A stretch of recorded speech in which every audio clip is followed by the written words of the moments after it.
Yo, it's getting ready to start in like 2 minutes.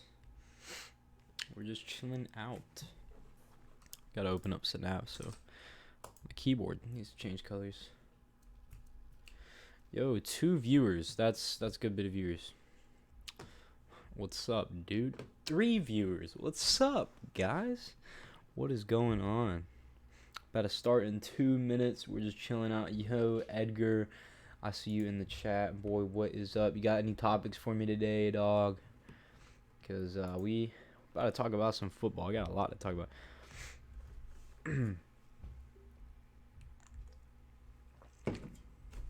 Yo, everybody left.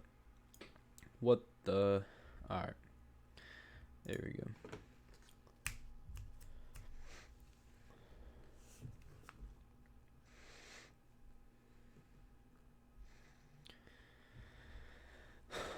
Yo, well, Chargers got a new wide receiver.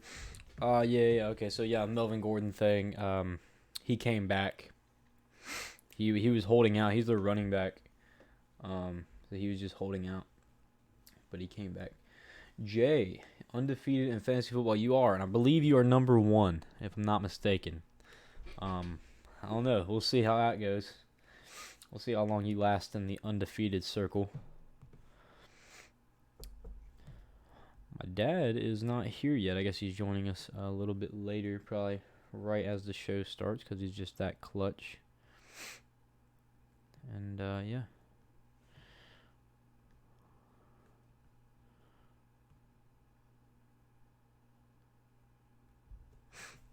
Alright, yo. I'm number 3 facing Steve this week, and Le'Veon Bell and my defense are on bye week.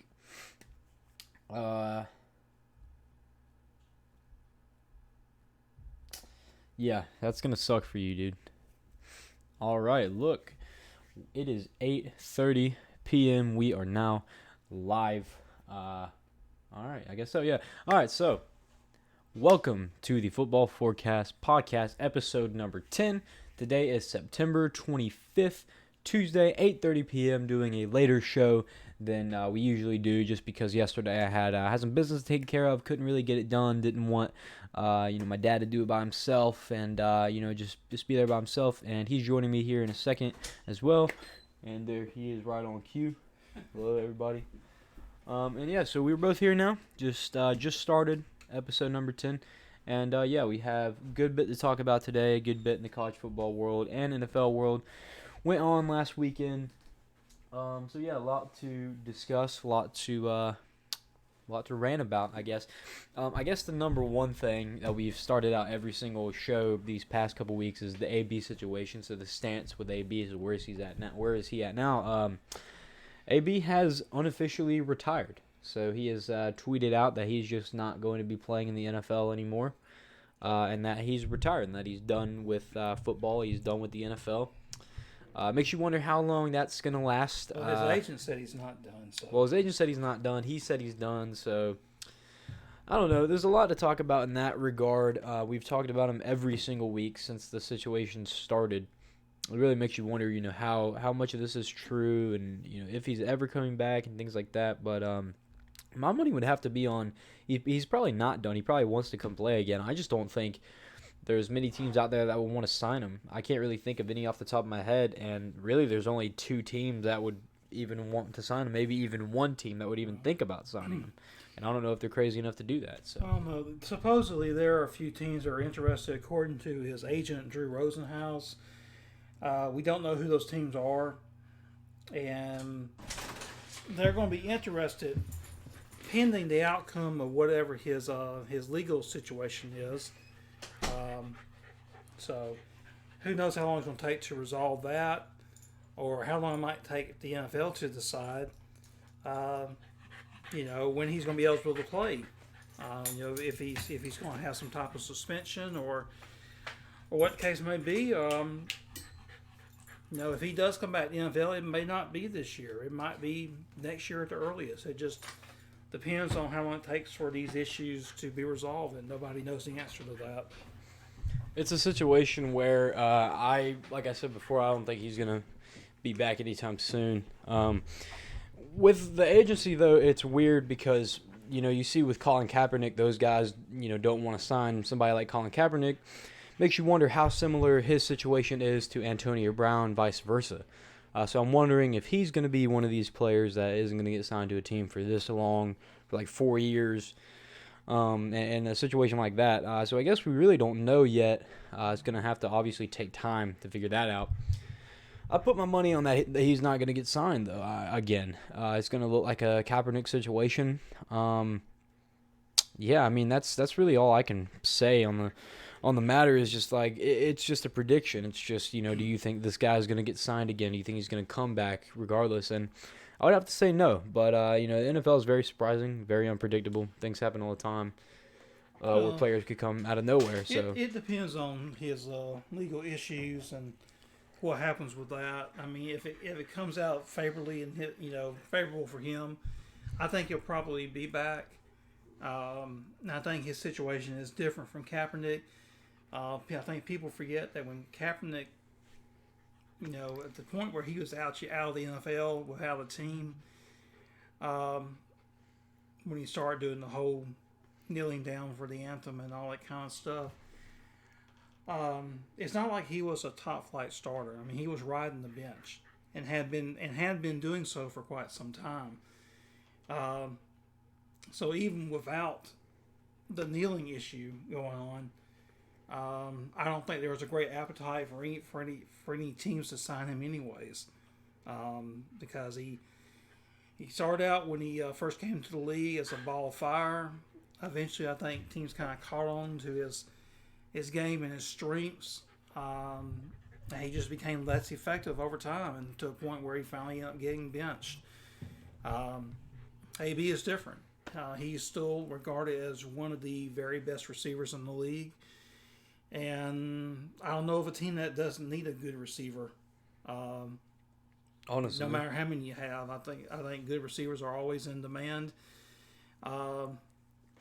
Yeah, I think if he can come through this legal situation okay, I'm sure there's going to be somebody out there that's willing to sign him. So, yeah, I mean, there's somebody definitely willing to sign him, I would think, just because, talent-wise and just the way that he is. He's one of the best receivers in football. Some would argue he's the best. I would argue he's not, but either way, he's up there. And so there obviously is some speculation over if somebody will sign him. I just don't know if anybody's crazy enough to. I really guess it's about winning. But to how many teams that need a wide receiver is it really about winning right now is a question. The Steelers look like the only team, but they're his old team. So things are going crazy with that situation, that aspect of the football world. So we'll see a conclusion to that eventually. It just gets worse and worse every day. More news about this guy comes out every single day. The guy can play football. He's a great route runner. He gets more separation than any other wide receiver in the game gets today. He's just able to get that stutter step at the beginning, get that dub at the beginning at the line of scrimmage when he's supposed to get jammed. When any other receiver would get jammed, he gets down the field and he catches footballs, catches touchdowns. But I just don't see anybody capitalizing on that now based on what he's done.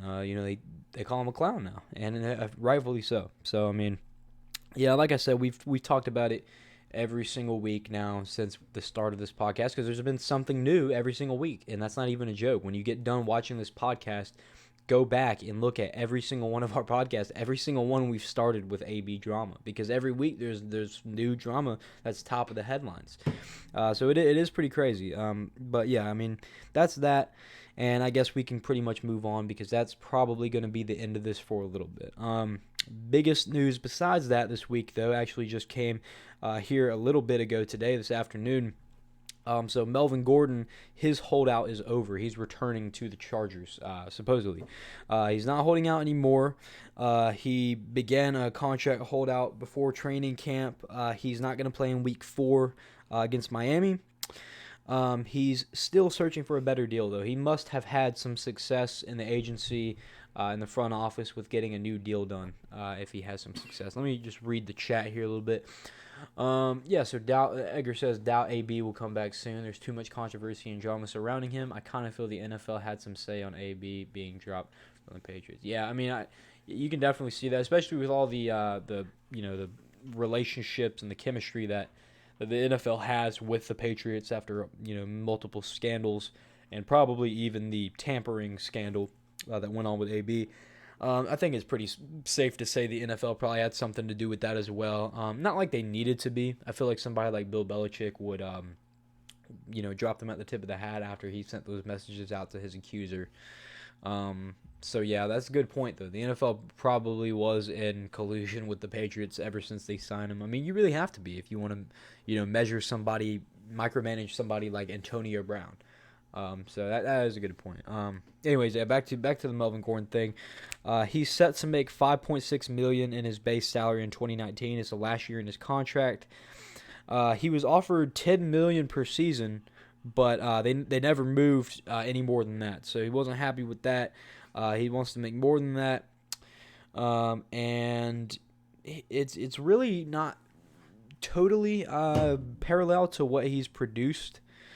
But then again, since 2015, he has 1,079 touches, which is second only to the Rams running back Todd Gurley in 1,229. So Gordon has 1,079. Todd Gurley has 1,229. Doesn't say much about the stats they get per touch, but he is an all-down back. They love Melvin Gordon over there for the Chargers, rightfully so. Guy's a good back. He's elusive.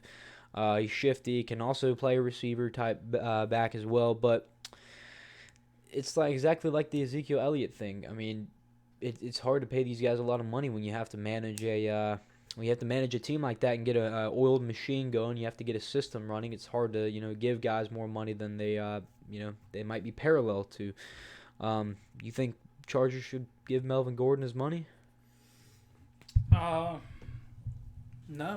I mean,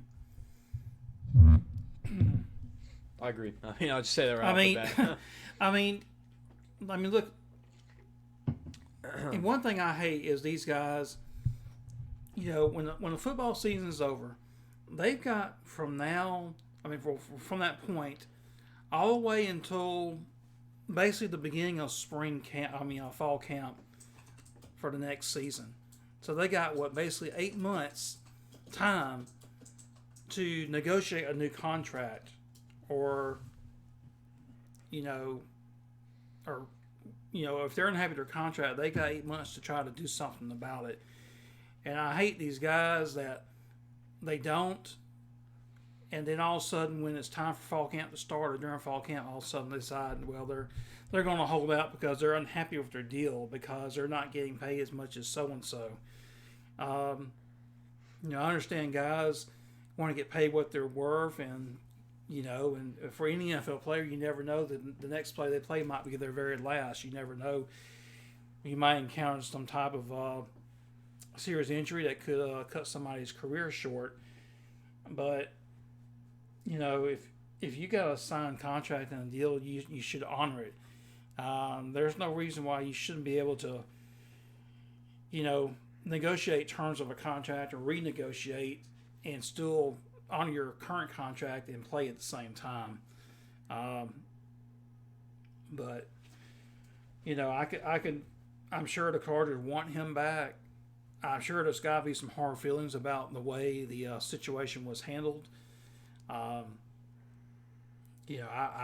would, if I was a Charger, I would seriously consider maybe restructuring his contract and maybe cutting a little bit off of whatever he's supposed to make this year. I mean, because he has missed 3 games so far, and you don't know what kind of shape he's in. Supposedly he's been working out and staying in shape, but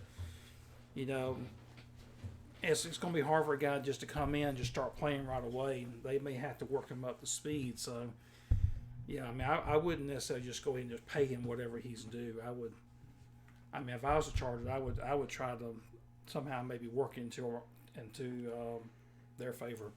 And people are like you said, it's not like fresh legs. People are comparing him to the Le'Veon Bell situation, which I think was a little bit different. I know Melvin Gordon said he's been training and things like that. We haven't heard much out of him, though. With Le'Veon Bell, it seems like every day he actually wanted to play football. So when he got signed by the Jets and he wanted to, play football, he went out there and balled. Le'Veon Bell was a guy, people had a lot of controversy over when he was not with the Steelers anymore. When he joined the Jets, though, I mean, he kind of rebounded with some very fresh legs. It wasn't like, somebody came up there and said, Le'Veon, you're not really producing the way we want you to, and we don't know if we want you in New York. It's like, no, he's done excellent so far. He averages right now 2.9 yards a carry. He has 20 receptions so far, though, already in this year. So he's already been kind of a decent weapon in the Jets' backfield or in the Jets' offense, regardless. But the thing with Melvin Gordon is this guy, does he have as fresh legs as Le'Veon Bell did? Does he really, really want to play? Is he as good as Le'Veon Bell? Should we pay him that kind of money? Does he deserve, money like Julio or Michael Thomas or something like that? I mean, the guy is not he's never been a top 3 running back, top 5 running back at that. I mean, some could argue he's maybe at that 4 or 5 spot, but I think now it really comes down to, do you think this guy is going to come back and actually produce for you? For me, I don't see Melvin Gordon coming out and actually making a huge impact for the Chargers. So I don't think they should pay him that much. I know he can catch passes like everybody else, but they have guys all around the field that they can work with. Yeah, I mean, it's not like the Chargers haven't been able to win while he was gone. And their offense is not an offense that where its success is built on how well they're able to run the football anyway. Their primary offense is Phillip Rivers and the receivers and throwing the ball downfield. I mean, obviously you got to have somebody that can at least run the ball a little bit to try to have some of a balanced offense. But I think the guys they've had in there have done a reasonably good job. So, it's not like the Cowboys or, like somebody who really depends on that running back to be a focal point of the offense, like Zeke Elliott is for the Cowboys. Exactly. I mean, in total, right now, the Chargers only have 335 rushing yards for the season so far. Yeah, so they're basically averaging a little over 100 yards a game rushing. Yeah, which is, I mean, not terrible, but that's not somebody that relies on the run. Phillip Rivers, They put all their trust into Phillip Rivers to get it done through the air. Right. So it's not that big of a deal for the Chargers, and it's definitely not that big of a deal when you compare it to the Cowboys paying somebody like Zeke, somebody that they rely on to get holes open in the backfield or in the secondary. So, in my opinion, I say you can't pay the guy right now. Yeah, I mean, it's different for some teams. For example, the Cowboys, Dak Prescott is a good quarterback, but he is not good enough of a quarterback as far as being a skilled passer to be able to put that offense on his back and just throw the ball and win ball games. They need a Zeke Elliott, somebody that can run the ball to balance out the offense, and to allow Dak Prescott to be successful. Phillip Rivers is a bit different. I think Phillip Rivers generally is a better and more skilled passer. He's a little bit inconsistent sometimes. Sometimes he does throw too many picks. But basically, if you look at Phillip Rivers' entire career, which has all been with the Chargers, and you look at his numbers over the years, I mean, they're primarily a passing offensive team. Even when they've had good running backs before, for example, when they had LaDainian Tomlinson before, those receivers generally use as much as the receivers out of the backfield as they were actually running the ball. So they really were a team that early that was using an offense like the Saints are using now. It's just an offense where everybody can catch it through the air, and like you said, it's just even with LT, one of the best athletes to ever play in the NFL. He was in a system where it was through the air. They weren't relying on somebody like Zeke or somebody like Le'Veon to open up holes in the secondary and get a play action going. It's gun empty. It's spread, West Coast type of offense, and you're throwing that ball downfield, and you're running some zone plays and trying to get good blocks to happen for you and good things to happen for your team in the air, really. And so that's really the gist of it. I don't think the Chargers have to have somebody like Gordon there with a premier deal. So yeah, I guess so. Moving on from that, we do have a question in the chat from Edgar. So after these 3 weeks, what are some surprisingly good teams and some surprisingly bad teams so far? Well, I think one of the most surprisingly good teams, and not like surprising as they're not like surprisingly good, but surprisingly they're really really good. The Cowboys. The Cowboys are doing phenomenal right now. The Cowboys are doing crazy things right now. So right now, the Cowboys are fourth in the league in points scored. Pretty freaking good. Um, in rushing yards, though, is what we have to look at. After getting Zeke back, he's playing now. He's playing again with 537 yards rushing total for them. If we look at Dak Prescott, he has proved to be a much better quarterback than he ever has before in these first few games. He's attempted 94 passes in total, completed 70, 9.8 yards per attempt, 9 touchdowns with just 2 picks, 2 sacks. He's looking good. He's looking very good there for that offense, putting it through the air, getting it to his guys like Amari Cooper. And Amari Cooper has 16 receptions for 238 yards, so he's been balling out, 15 yards per reception, 4 touchdowns for Cooper.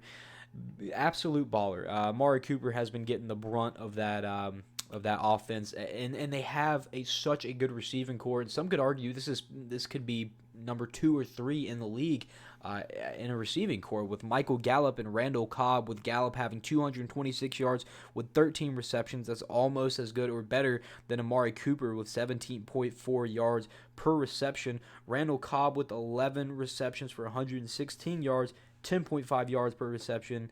Randall Cobb has a touchdown. These guys are good. These guys are actually really good this year, and it's because Dak can throw. Dak can now scare defenses in the secondary, bring those guys back, allow for plays inside zones and tosses for Zeke to run through and hit some holes and things like that. They're really achieving what they need. It's not like they haven't played great teams either. They played pretty decent teams so far.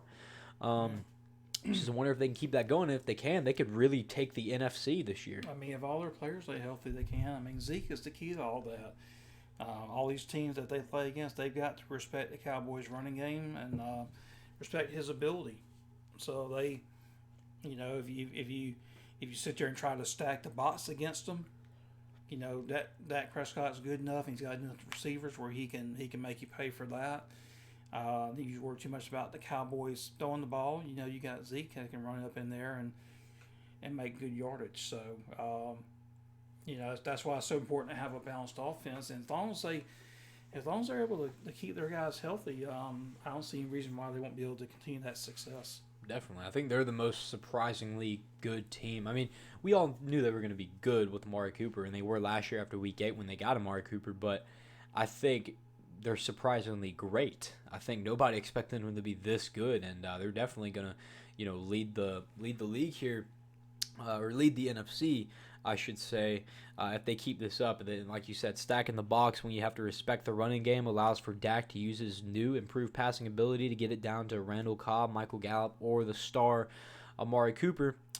So we're looking at something good here. It's going to be great for the Cowboys going forward. Surprisingly great. Also surprisingly really good is the Baltimore Ravens. This was the most surprising team because, number one, Lamar Jackson. Lamar Jackson can pass now. So who knew? Who knew Lamar Jackson was going to come out and be able to pass this year? Lamar Jackson, in total, has passed for he's passed 27 times for 172 yards. He's rushed 27 times for 172 yards, which is already less than last year in his average rushing per game. He has passed for a total of 863 yards on 100 attempts for 63 completions. He has 7 touchdowns. Lamar Jackson's looking good, especially when he can use his feet like he has. He's their second best rusher behind Mark Ingram, and that brings me to Mark Ingram, who is doing absolutely insane. He's doing great for a power back in the NFL. He has 43 attempts for 257 yards rushing. He also has a good bit of receiving yards. So if we look at Mark Ingram in the receiving game, he has 6 receptions for 62 yards and 10.3 average yards per reception. So on those swing routes and on those middle routes and things like that, it's looking really good for dudes like Mark Ingram. And we got somebody in the chat, James. What's up, James? What's up, boy? But yeah, moving on to, like I said, the Ravens. They're looking really underrated compared to last year. These guys are looking great, surprisingly great. Yeah, and also just to add to that, as far as what I think have been some surprisingly good teams, I would say one of those teams would be the Bills. Yeah. I mean, the Bills they haven't been awesome, but they are off to a 3-0 start, so I don't think anybody expected that. Surprisingly good, yeah. Yeah, so I mean, that's surprisingly good. I would say the Patriots are surprisingly good with all the changes they've had, and all the guys that they had to bring in during the off season, putting all these different pieces together. I mean, I don't think it's surprising anybody the Patriots are 3-0 necessarily. Well, I think it's they've been surprising dominating. Exactly. I think it's surprising that they're doing this good this early, because they never do this good this early. They always have a couple games, early in the season where they get beat usually the first 4 or 5 weeks is usually a little bit of a struggle for them. And usually at some point they kind of hit their groove and they'll go ahead and reel off a string of wins. But yeah, it is a little bit odd or unusual for them to get out of the gate so fast and play so well, but that's what they're doing right now. And as far as teams that have been surprisingly bad, I would say number one would be the Redskins.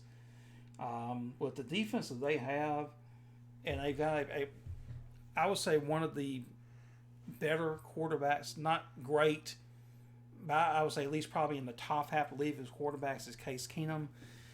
He hasn't been terrible, but the Redskins can't run the ball. They're having a ton of turnovers. I don't think anybody would expect them to be 0-3. I know they haven't had the easiest schedule to start, but still 0-3. I don't think anybody expected that.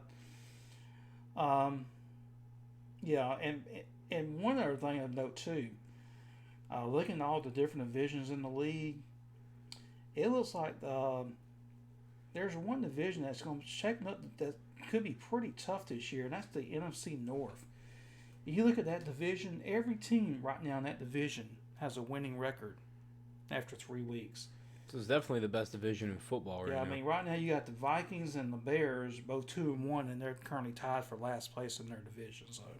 And James says here that the Patriots have scored 106 points and allowed 15, which, yeah, I mean, like we said, surprisingly, that's how good they're doing at the beginning of the season. It's crazy. They never do that good. So that's a lot, less points than they usually take. Yeah, like you were saying, NFC North. So, Bears, best defense in the league. I know after week 1, I kind of backtracked on that and said, well, hold up, I don't know if I'm right anymore. After watching the game on Monday night, I can safely say we're back to where I stood. Best defense in the league. The exact number of sacks that they had against the Redskins, I'm not entirely sure. I'm trying to find the exact number here, but I know it was a lot. It was a lot more than any team should have in the NFL when you have O linemen like you have in the NFL. But Khalil Mack was able to get to Case Keenum a lot. It shouldn't happen when you have O linemen like you have in the NFL and create turnovers and things like that. 5 turnovers for the Redskins, insane in the NFL. Rare to see that. Bears definitely, for me, the best defensive team there. Packers now have a defense. The Vikings were able to pull off that upset on the Falcons early in the season. Yeah. They're looking good in the NFC North. That's that division is going to be really tough, and it looks like at least 3 of the 4 teams in that division have really good defenses. Talking about the Bears right now, point wise, they've got the 3rd best defense in the league as far as points. Packers are actually number 2, and of course everybody is behind the Patriots at this point, who have only actually given up 17 points in 3 games, which is insane. Doesn't matter what level of football you're talking about. That's really awesome. And not only that, the Bears they played a relatively tough schedule. They haven't had any really easy teams. They played the Falcons the first week. First week they played the Packers on the first game of the season. That's right. They played the Packers. That's right. The week after that, I'm not exactly sure who they play. I know on Monday night they did play the Redskins, who weren't entirely, a challenge for them. In between that, I'm not sure the exact games that they played. I haven't really kept up much with them, but I know they haven't had an easy schedule. It's not like they played guys like the Dolphins and the Lions. No, they haven't played anybody that was ridiculously easy. Yeah, but with that defense, it's really there's no limit to what they can do. I mean, I said before, the monsters of the Midway are now back. You got Eddie Jackson, you got Clinton Dix, who made one of the best pick sixes I've ever seen on Monday night. That was absolutely insane. He ran over 3 guys to get into the end zone for that pick six. I already probably said Khalil Mack, but he gets off the edge. He's able to create as many turnovers as you saw. I believe he made Case Keenum turn the ball over 3 times. He's just a turnover specialist. Not even a sack specialist, but a turnover specialist. He has longer arms than you. He has longer arms than anybody on the field at any given time. And he can get his arms in there and make you, throw to the ground. So that team, I say, it's a tough division, but that team's probably going to come on top. But everybody in that division is going to have a challenge against the Bears defense. It's crazy. Those guys are looking crazy. Especially the Packers, though. Yeah, the Packers. Yeah, nobody expected the Packers for their defense to be carrying that team right now, but they are. You would think at some point the offense, Aaron Rodgers will come around, they'll do better, but yeah, their defense has been a surprise. And it's really odd also, if you look at some of the other divisions, just mention it real quick. AFC East, you got 2 teams that are 3-0. You got 2 teams there also, the Dolphins and Jets, who are 0-3. Which we can add that to the surprisingly bad on the Jets as well. We should probably talk about that. The Jets are, the Jets should have been really good from week 1. What we saw from C.J. Mosley, with that pick 6, and just the complete domination they had on defense. It was surprising to see them go 0-2 for the next 2 games. Yeah, of course you got to remember the issues they're having at quarterback. That has a lot to do with that. Sam Darnold out with mono, we covered last week. I mean, offensively, the Jets have only scored 33 points in 3 games, so it's hard to win very many games when you're scoring at a rate of 11 points a game. That's not very good at all. And then, and also too, then you've got another division here, the AFC North, which also sports 2 0-3 teams, the Bengals and the Steelers. Steelers are a bit surprised at 0-3. Of course, they're going to be without Roethlisberger now for the rest of the year. Mason Rudolph, I think, is going to be a capable replacement. He's no Roethlisberger, but I think he's the guy that can come in and he's good enough that to lead that offense, and they should be able to turn it around and win some games. Steelers' problem is they've got to get better on defense. They got Minkah Fitzpatrick here recently, which should certainly help. He had a pick on his first night, right? He did. He did have a pick this past weekend. Ball hawk, like I said last week. So, they got some good defensive players on the Steelers. For whatever reason, they just haven't put it together, and they don't have a good defensive unit. But hopefully that defense will gel and they'll get better. I think it's slower. I definitely think it's slower than we've seen it. We covered last week, it's a veteran defense. There's some older guys there, not really, some new guys like the Falcons or the Bears or things like that. Definitely some older guys. I think it really comes down to the scheme they kind of play, a lot of linebacker coverage and things like that. But with Minkah Fitzpatrick, it kind of tells me that they kind of know where they stand on defense this year, that their defense may not be good enough to take them deep into the playoffs. But it does seem like their defense is getting rebuilt, especially with the move for Minkah Fitzpatrick. If they move for him, what else are they going to do? Are they going to get newer guys in the draft? Are they going to trade for even more younger guys to fill in those old spots? Definitely a question. The Steelers do need to make some new moves for defense, and we'll probably see them get some guys in the draft this year that'll really bump them up for the next season. Yeah, and you may start seeing them do a bit of a youth movement here over the next couple of years.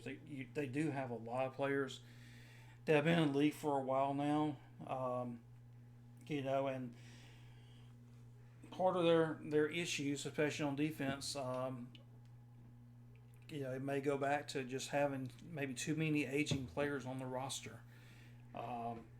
Even on offense, really, but I think their offense kind of now they're getting a little bit set up. I think they worried about that first, getting the youth set up.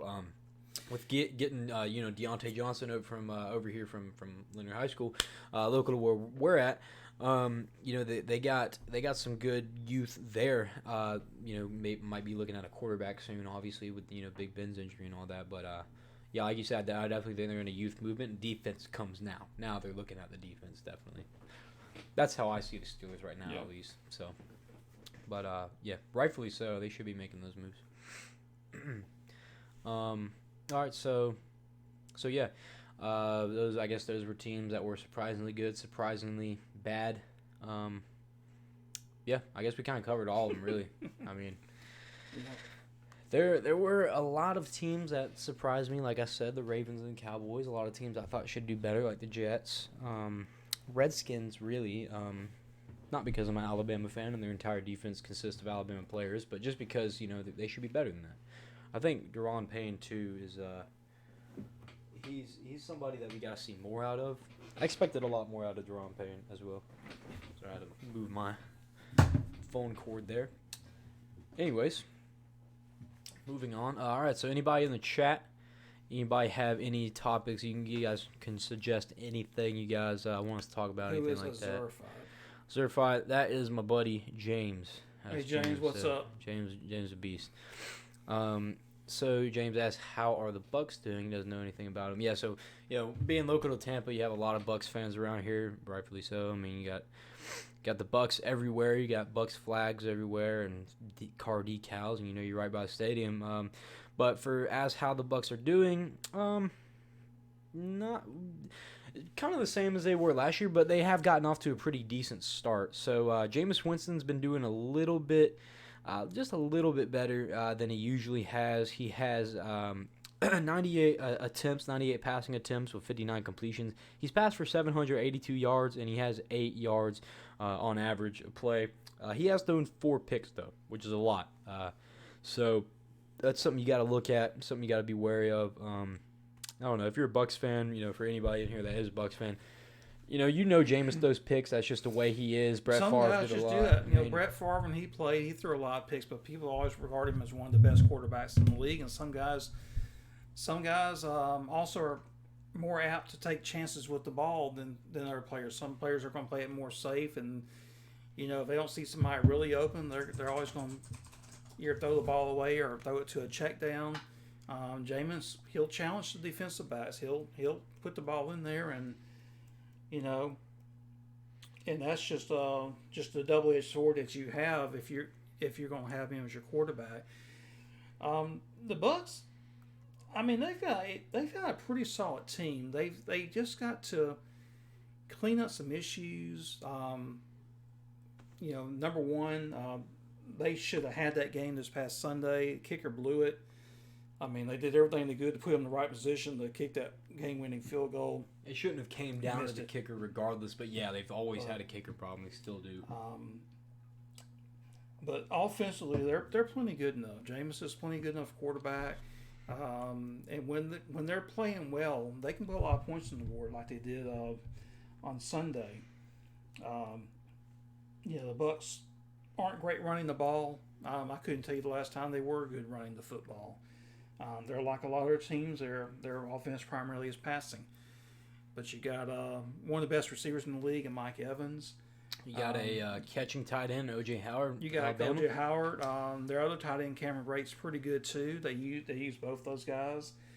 They got this kid Jones coming out of the backfield that they've been throwing the ball to a lot as far as screens and stuff, and he's done reasonably well. I think that's one of the reasons why they've done a little bit better lately in the past 2 games, just because of how they're incorporating O.J. Howard now. As that safety valve, and even as an attacking weapon, with also Jones out there on these swing routes, and Mike Evans going deep and things like that. So with Arians being able to incorporate all them, maybe that's why they're doing a little bit better. I think that's something to look at as well. So. Yeah, and even looking back last year or two, I mean, offense generally hasn't been the Buccaneers' problem. It's been their defense, and it's still a problem now. Even through the first 3 games, they've given up 77 points, so they're giving up about a little over 25 points a game, which is not very good.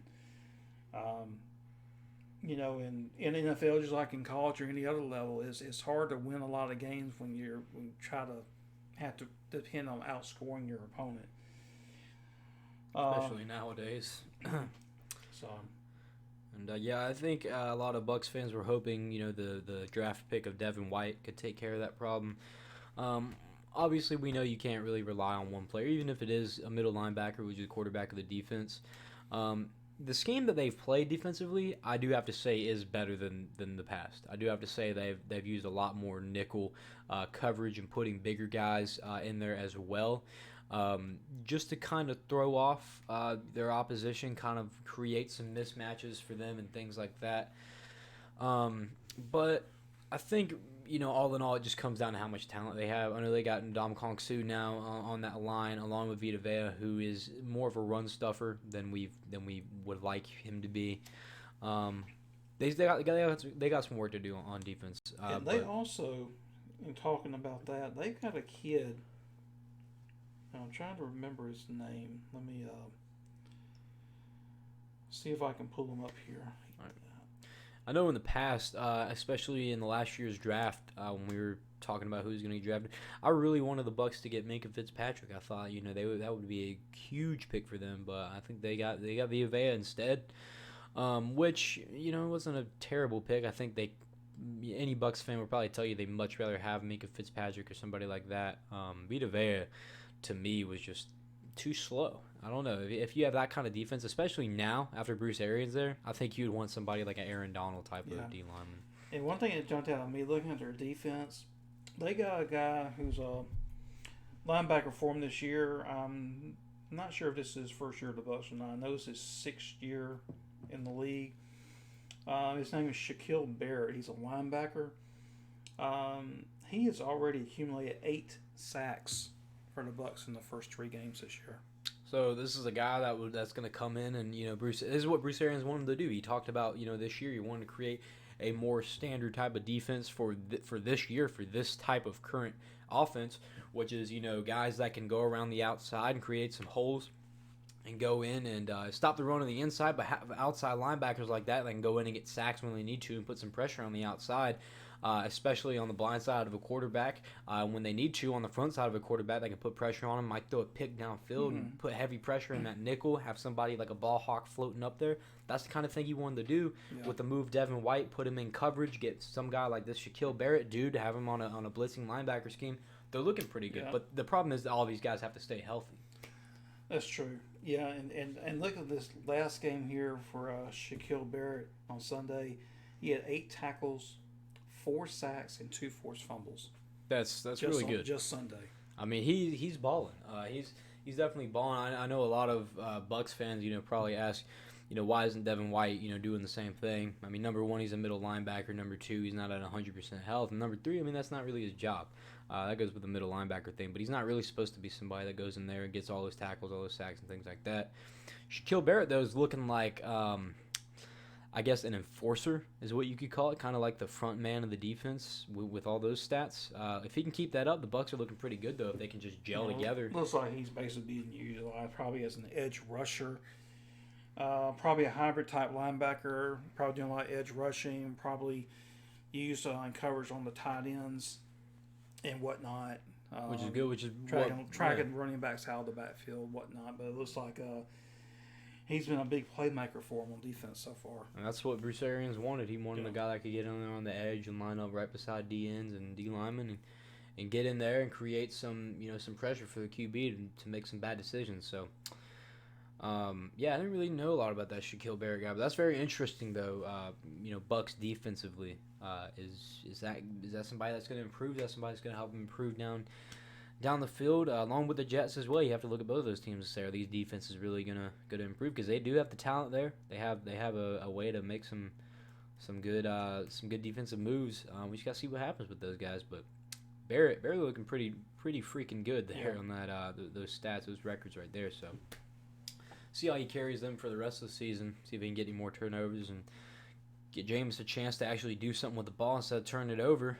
But looks like Jameis is doing a little bit better in that aspect than he has in the past, really. He's got to keep incorporating O.J. Howard over there. and Devin White with just 4 solo tackles all in 2019. But he has been injured also, so yeah, he's not 100% health. So that's unfortunate for that middle linebacker, linebacker core for the Bucks. So yeah, that's that, I guess, for the Bucks. Really, that's pretty much how they're doing. A little bit above average, but they say he actually had 8 tackles on Sunday. So okay, well yeah, I mean, if he's back at health, then he should be good, ready to go, ready to reload that Bucks defense and go for a new campaign at the playoffs. See if they can get there this time. Jalen Ramsey. In other news and Jaguars news, Jalen Ramsey is stepping away from the Jaguars. He's going to be with his family for his daughter's birth. There's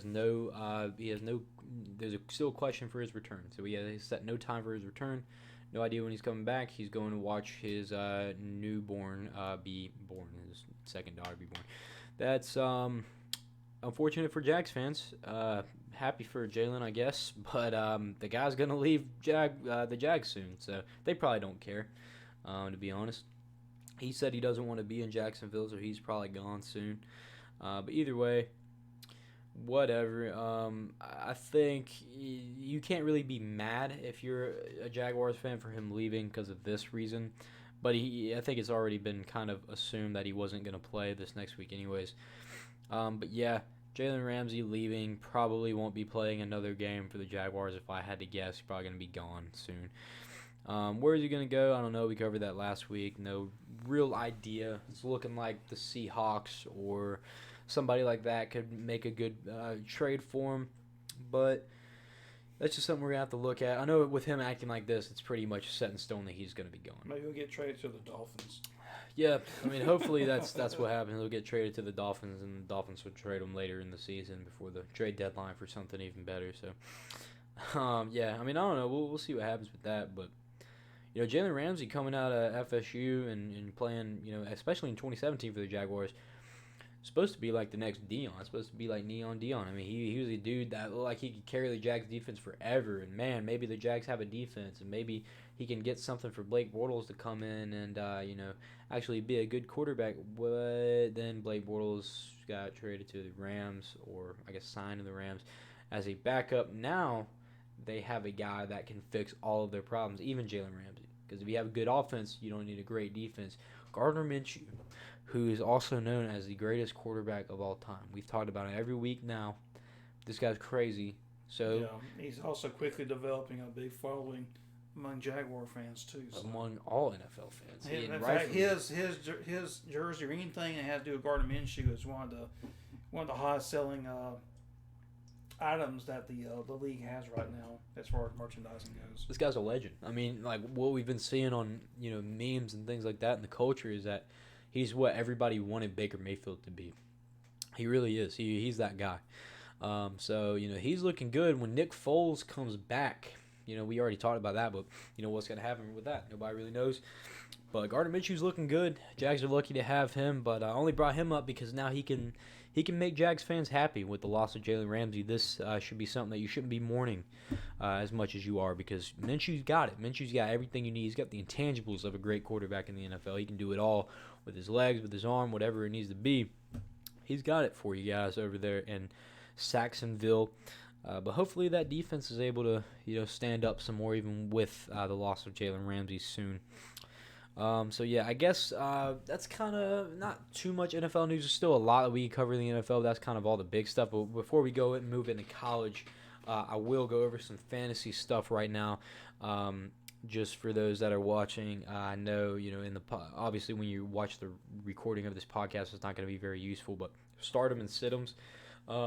I know a lot of people like to do their stardom and sit-ems, but Josh Jacobs, right? I'm gonna start with him. I'll just say Josh Jacobs. Last week. Oh, man. Okay. Sorry. Last week, I had Josh Jacobs start, and he only got 4 points from me, man. Did almost nothing. So, I don't know if I would start Josh Jacobs this week. I think, let me double-check exactly the stats of the team they're playing. But Josh Jacobs last week kind of came back down to a reasonable running back standpoint after 2 games where he actually did pretty crazy for a rookie running back and somebody that wasn't expected to be a legend, but Somebody that was expected to be explosive, but he did. He did pretty well in his first 2 games. 24 points on fantasy against Denver, 9 points against Kansas City, which wasn't the best, and then against Minnesota he had 4 points. So that's not very good. But he is playing the Colts. The Colts are number 27 in the league versus a running back, so versus in running back defense. So he has projected 13 points. For me, I have Mark Ingram on my bench. Mark Ingram is playing the Browns. The Browns defense hasn't been all that it's been set out to be, especially lately with the injuries that they've suffered on both sides. So I might start Mark Ingram this week. I don't know 100% if I would start Josh Jacobs, but that's somebody you got to look at. So don't immediately look at Josh Jacobs this week. Say you're going to start him. I want to think about sitting him if you have somebody better on the bench. I think somebody else is Chris Carson. Chris Carson is he's suffering from a case of fumbleitis, which is what the NFL reports. Yeah, I would put him as a starter against the Cardinals. The Cardinals allowed 27 points to Christian McCaffrey. Another person I would start is Derrick Henry. Being a Falcons connoisseur, I've watched running backs shred through us these past couple of weeks. Derrick Henry is going to do that this week. I have absolutely no faith in the Falcons defense this week versus Derrick Henry. He's going to tear us up. He's going to ruin the Falcons defense, probably cause them injuries trying to stop him. So, yeah, I'll put him on. He might be one of the best running backs in fantasy this week, definitely. Yeah, those are really my top 3 guys I would start because those guys are going to go ham against their teams. Who guys are you going to start, though? Who you guys you want to call for people to start this week?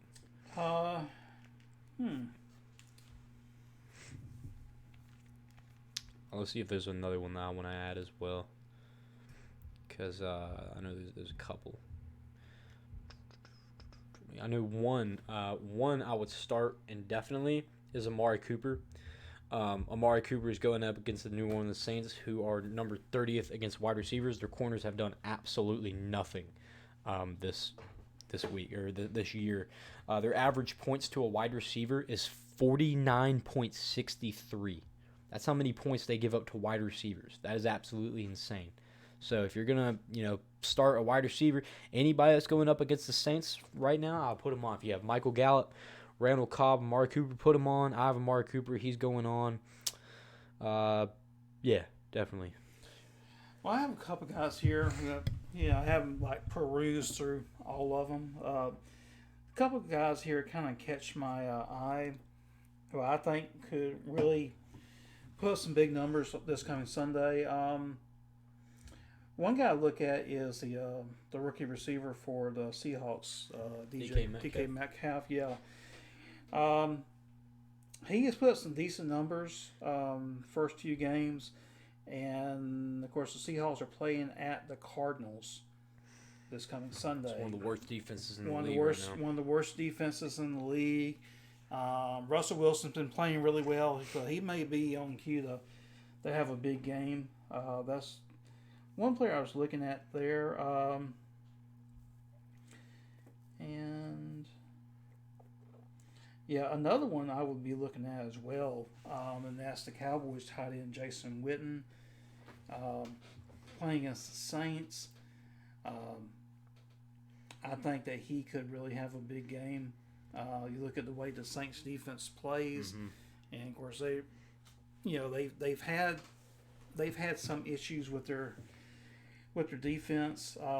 We know with all these wide receivers that the Cowboys have now, the Saints are going to try to cover those guys a lot in nickel coverage and things like that. It's a perfect opportunity for Witten to go through the seam on a hot routes and get some touchdowns. With all the focus they're going to have, and probably trying to stop Zeke Elliott running the ball, Amari Cooper, and focusing on Amari Cooper and the other Cowboy receivers. It might leave a lot of room in the middle for Jason Witten to run around, and he's as good as any tight end in football as far as being able to find open spots in the defense and catching the ball. So I think he could be poised to have a big game. He'll definitely get at least one touchdown, and if you have a tight end, that's what you want is at least one touchdown. So I'd definitely put Jason. Yeah, if there's one player I definitely wouldn't have on my roster Sunday, that would be Baker Mayfield, who has not played well at all. And of course, the Browns have got to be They're playing at the Ravens Sunday. The Ravens are playing pretty well. I know Ravens. They're they're really focused on this game. They're really wanting to go out there and stick it to Baker Mayfield. Um, you know, listen to Mayfield, the hype they've had around him, and some comments he's made here over the last week or two. I know they're really focused and their defense really want to come out and play well, and I think they probably will. So I wouldn't start Baker Mayfield if you have him on your team this week. So. Yeah, I expect Baker Mayfield to throw a couple picks and be in jeopardy getting negative points there and things like that. So yeah. So for starters and sit 'em, I guess that's pretty much it. You know, I listed my guys, you listed yours, Chris Carson and Derrick Henry, guys like that. I mean, running backs definitely who we're looking at. Those guys put up the most points, so be looking at those guys definitely. Ezekiel Elliott also I want to mention because we were talking about the Saints. I would, if you have another running back that's on like Ezekiel Elliott level, if you have a guy like Dalvin Cook or, I don't know. If you have like a Melvin Gordon type of guy, I know he's not playing, but if you have a type of guy like that that's kind of borderline elite, I'd start him over Ezekiel Elliott this week just because of who they're playing. Just because they're going to pass a lot over the Saints, and the Saints have a pretty good interior D-line.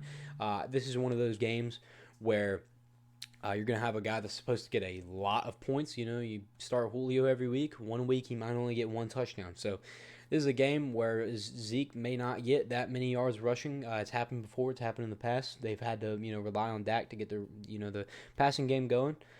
This looks like one of those games to me. I would probably sit Zeke. All right, so yeah, moving on from that.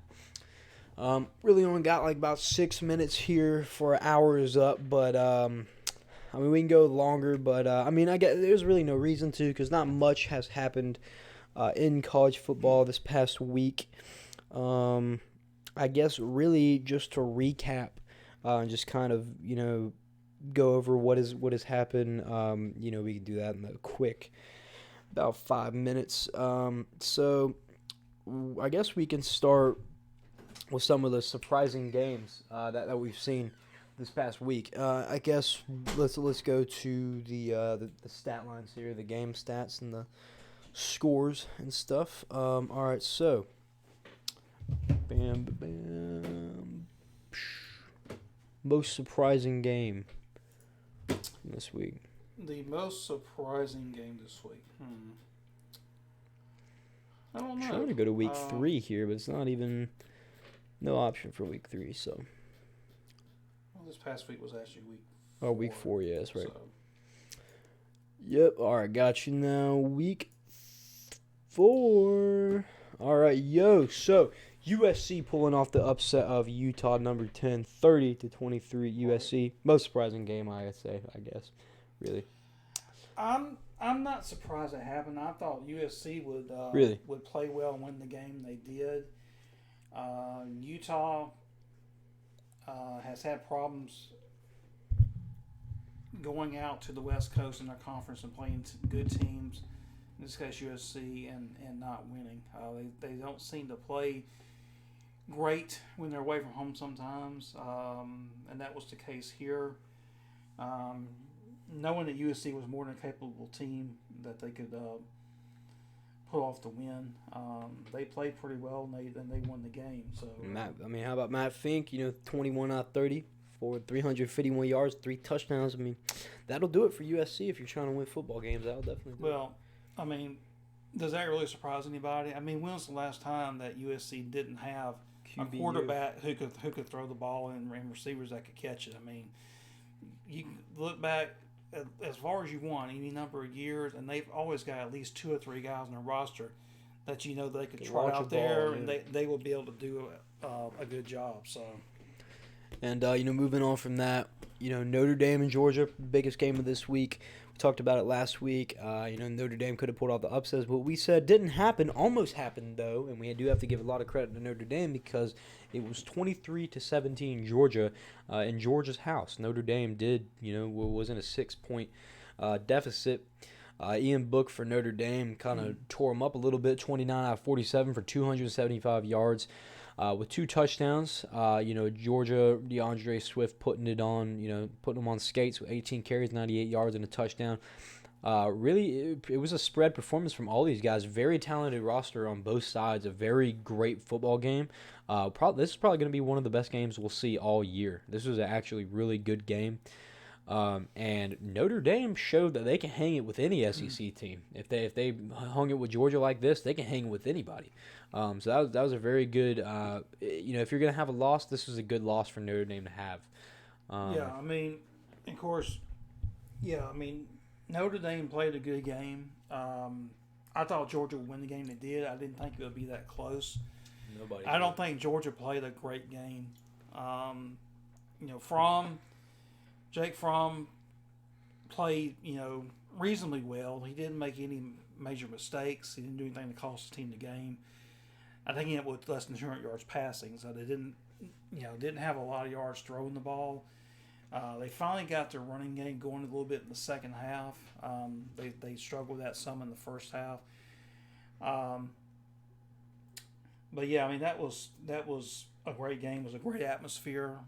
It's the kind of if you're just a fan of college football, regardless if it's your team playing or not, those are the kind of games that you want to see. So it was a good, entertaining game. Electrifying game. A little bit of everything in there. Some good offense, some good defense.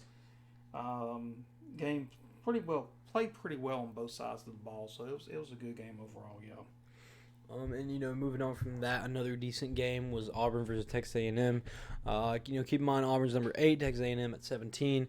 So Auburn beat Texas A&M 28-20. 8 points there differential. A lot of Auburn fans this week are, kind of expressing their concern over Bo Nix and asking if he really is as good as he is. And we knew this was going to come. We knew from week 1 that Bo Nix was going to be overhyped. Here, Auburn fans are starting to realize he might. Kellen Mond was able to put it on Auburn for a little bit, 31 out of 49, 335 yards, 2 touchdowns, shows that Auburn's not a very good defense. They don't have a very good defense right now. If Texas A&M is able to do that to them, this is one of these expose games that you could call it. With Texas A&M receiver Jamin Austin, I think that is, 8 receptions for 111 yards, which is insane. Really, really good there. Auburn rushing a good bit with their guy Whitlow getting a touchdown as well. So pretty spread performance there. Bo Nix threw a touchdown, and Whitlow ran for a score. And so 28-20 Auburn. Not very surprising. I think everybody kind of saw Auburn beating them, but I think there was a chance for upset, like we said last week. But yeah, Auburn's not as good as they were hyped up to be. Definitely from that game is what you can take away. Well, Texas A&M has been overrated so far this year. They are not as good as a football team as people wanted to make them out to be. When they played Clemson a couple of weeks ago, that game was, relatively close, but Clemson really dominated that game. Texas A&M came and made a couple late scores, made the final score respectable, but Clemson dominated that game, both lines of scrimmage. A&M couldn't execute at all on the offensive side of the ball. And you really saw just more of that here in the same game against Auburn. Auburn is a good team. They've still got a really good defense, and that defense is going to carry them.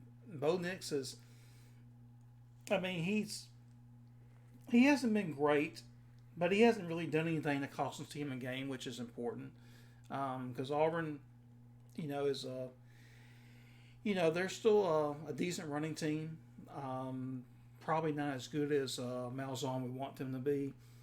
But at some point, though, Bo Nix is going to have to be more successful throwing the ball downfield, because what teams are going to start doing is seeing kind of what Bo Nix is, what he's able to do, what his capabilities are, and where he's at as a quarterback now. You're going to see teams they're going to be stacking the box more and just trying to force Auburn to throw the ball and challenge Nix and just see if Nix can actually beat them throwing the ball downfield, because he has not shown. I mean, he's made a throw here and there, but he has not shown that he can put that offense on his back and just throw the ball downfield and move the ball passing if he had to. Auburn primarily surviving off running the football. And if I was an Auburn fan, I would be really concerned about the game this week, because they got to play Mississippi State at home. Mississippi State is not a world beater. They're not a terrible team. And this is one of those dangerous games that you look at because Auburn coming off a big game in a win against Texas A&M. Looking ahead next week, not this coming weekend, but the next weekend, they've got to go to the Swamp and play Florida. Mm-hmm. And you know they got to be thinking about that. So Mississippi State is a team that they might look past, get caught sleeping a little bit, maybe not be as focused they should be. If Auburn comes out and doesn't play well, makes some mistakes, Mississippi State plays a decent game, Mississippi State could, they could upset them. That's fairly possible. Auburn went and played Mississippi State in Starkville last year, and most people assumed Auburn just go in there and win the game, and Mississippi State, took care of them. Auburn didn't play well at all, and Mississippi State won the game, and I wouldn't be surprised if the same thing happened this year. I mean, I would expect Auburn to win the game, but again, I wouldn't be surprised if it came out and didn't play all that great. And if they lost the game, I wouldn't be totally shocked by it. I have to, agree. Like I was saying a second ago, I think it's an expose game what they played against Texas A&M. Like you said, they figured out what Bo Nix's limitations are. I know they got the win, but at what cost? Now, teams know what it's going to take to stop Bo Nix because they kind of figured it out here. See what they're bad at. Maybe Mississippi State can capitalize on that and give Bo Nix something to worry about. We'll see. Definitely going to be a game to look at this week. Number 9 Florida beat Tennessee pretty convincingly, 34-3. Kyle Trask did really, really well against. I know it's a bottom tier, probably the worst SEC team, but 20 out of 28, 293 yards for 2 touchdowns. Kyle Trask did very, very well there, and a very convincing win over Tennessee. Wisconsin beats Michigan in a pretty big Big Ten showdown, 35-14. That was a good one. Texas beats Oklahoma State, 36-30. Sam Ehlinger doing Sam Ehlinger things, 4 touchdowns, 281 yards. Pretty good. UCF though beat by Pittsburgh. That might have been the best game of the whole weekend. Not because UCF got beat, but it's just the way that the game played out. Pittsburgh got a big lead. UCF come back, gets the lead late. Pittsburgh comes back and pulls out the Pitt special play. Scored a winning awesome. Touchdown. That was really cool. If you love football, you gotta love that. So that was a very exciting game. That might have been the most exciting game of the whole weekend. So yeah, and everybody expected Georgia and Notre Dame to be, and rightfully maybe it is, but UCF and Pittsburgh though, really good one. Fight for that top spot of the game of the week. Who expected UCF to lose after being undefeated for so long? Lose to somebody like Pittsburgh, who's now 2-2. It's crazy to me. But it was by 1 point. But still, geez, that was a great game, a tough game both sides. It's a shame for UCF because they are starting to build some momentum. The last couple of years they've kind of been on the periphery of the college football playoff conversation. People always pointed back to a weak schedule as far as the reasons for them not getting enough consideration to be in there. This year they have played a little bit better schedule so far, and this was a game they really needed to win if they were going to stay in that conversation. So losing that game is probably effectively, unless you have a big shakeup among the top teams and you have several teams that end up with a loss or two. That loss for UCF this past Saturday probably effectively puts them out of that conversation unless something drastic happens among the top teams. Yeah, you'd have to see something huge, like you said, something drastic to see them in there. But it feels like kind of like a reset for UCF fans, kind of like a days without something bad happen and marking that number to 0. Oregon beating Stanford, number 16 Oregon beating Stanford 21-6. UCLA, Washington State beating number 19 Washington State, so an upset there, 67-63, in an absolute explosive football game there with 570 yards and 9 touchdowns for Washington State's quarterback Anthony Gordon. Yeah, Crazy devastating loss for Washington State. They midway through the third quarter of that game, they were ahead in this game 49-17. Looked like it was going to be another bad loss for Chip Kelly. And all of a sudden, I didn't see a lot of the game. I kind of caught some highlights and then a little bit of the end of it. All of a sudden, UCLA offense, they just start clicking. They start moving the ball and put some points on the board. And I mean, what happened in that locker room? I mean, at halftime, like what I would have loved to be in there and just saw what happened in there at halftime. That is insane. The only thing I can think of, and this happens to teams sometimes, is when teams get up for a big lead, you kind of take your foot off the gas pedal a little bit. You think it's over. You think you got the other team down. And next thing you know, the other team, they still got fight in them, and all of a sudden they make a couple plays, they get some momentum, and all of a sudden you see them clawing their way back into the game. So that happens sometimes. And happening big time here. You know, and of course, you also got to deal with Washington State, a team that never has had a very good defense. Mike Leach is one of those coaches who basically their teams that depend on outscoring their opponent. You know, and I think probably them letting up off the gas a little bit once they had a big lead and a poor defense basically cost them in this game. Crazy game, absolutely crazy. Wish I could go back and watch a replay of that game because that looks absolutely crazy. And I know everybody was talking about that comeback, insane. So yeah, Washington, 22, beating a BYU pretty convincingly, 45-19. There goes QBU. California, number 23, kind of struggling with Ole Miss a little bit, 28-20. But it should show for Alabama to be a pretty easy competition this week against Ole Miss. Just compared to who they've played, because Ole Miss did put up a little bit of fight in the number 23 team here, but Ole Miss had a chance at the end of the game to possibly tie it with a touchdown 2-point conversion. They had it down the goal line last play. Just decided to go with that QB sneak instead of calling that timeout or that QB spike. So that was a bad decision there. Just all around, just bad field, managing.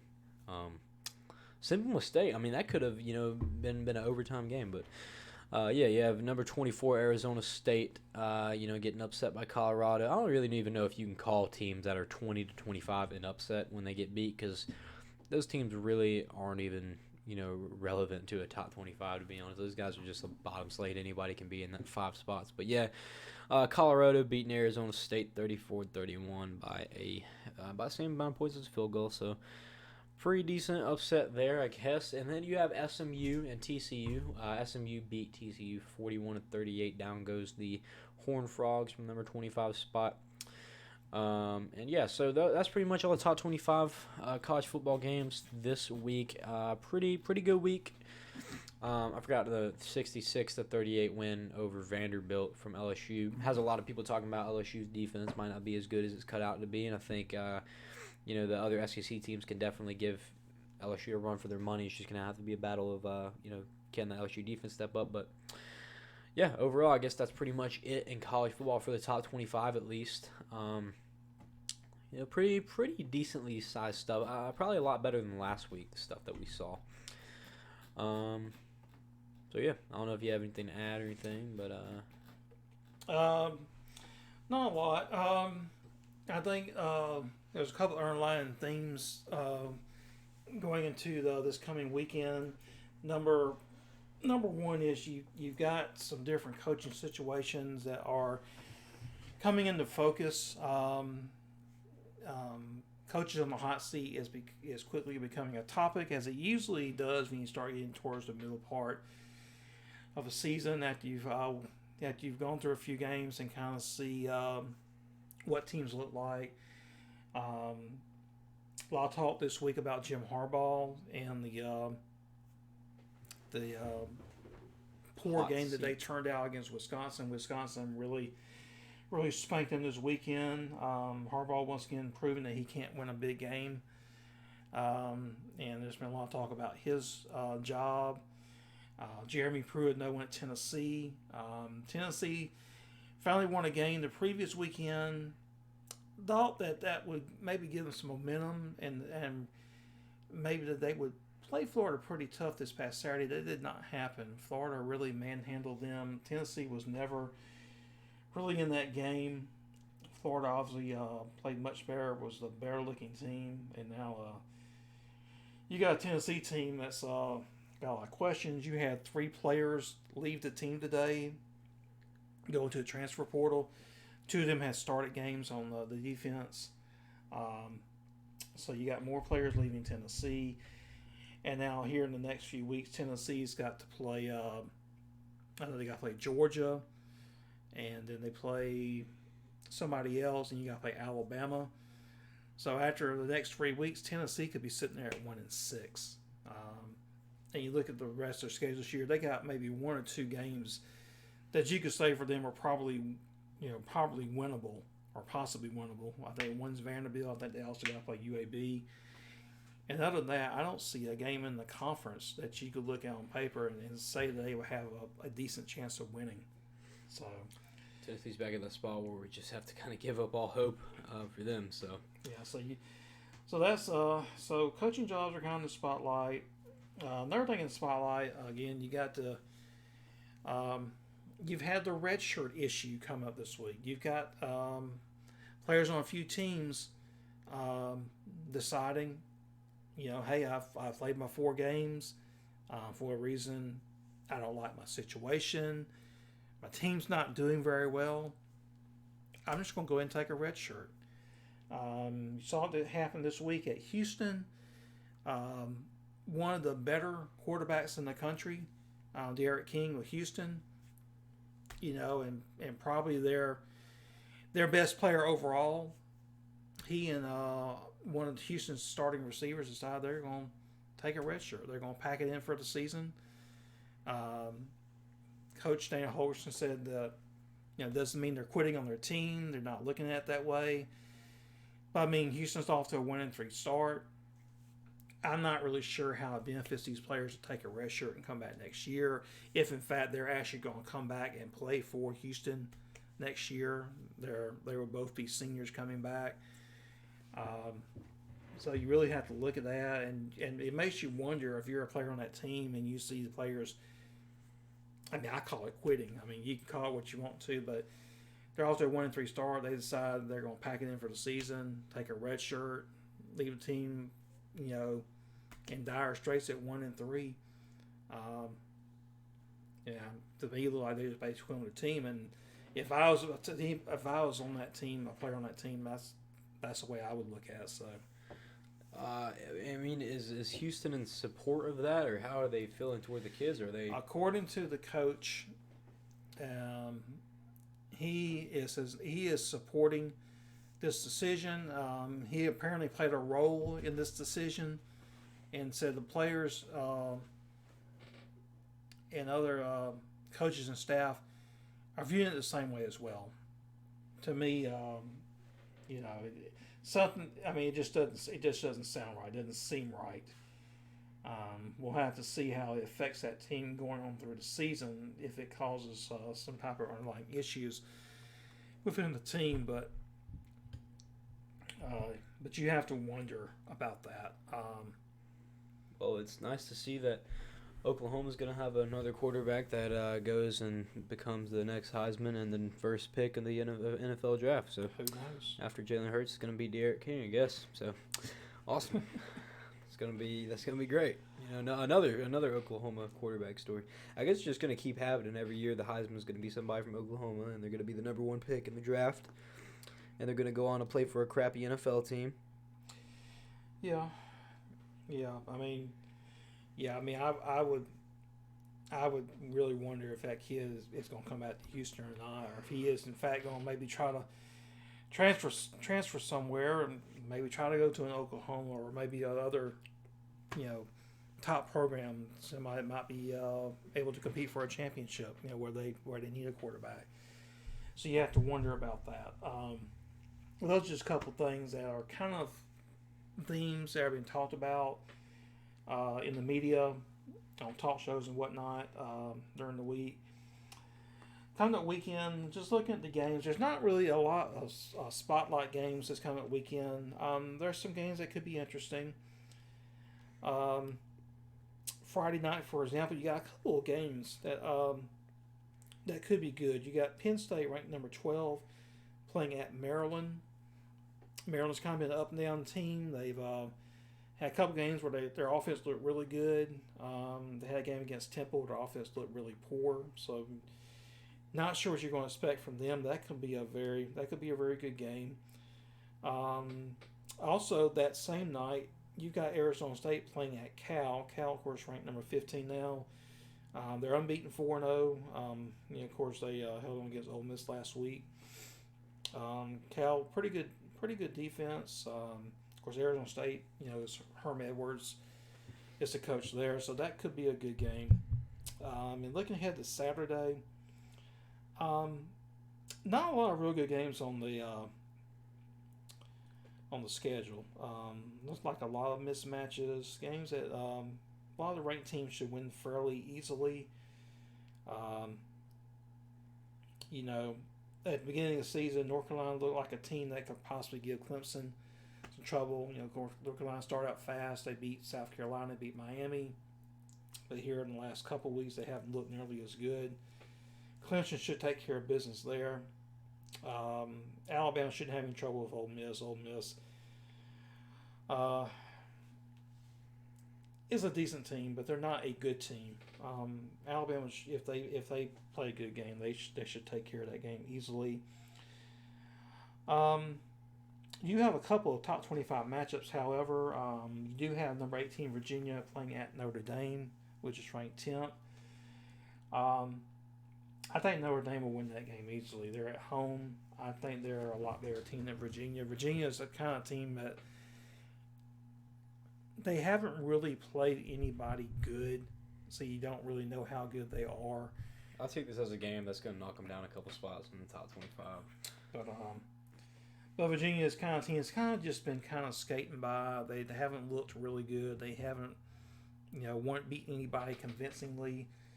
I think last week they played Old Dominion and were down 17-0 before they came back to win that game. So I think Notre Dame will win that game easily. The best game of the weekend might be USC at Washington.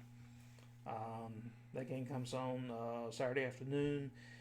USC number 21, of course, they just beat Utah this past week. Washington coming off a pretty good win at BYU.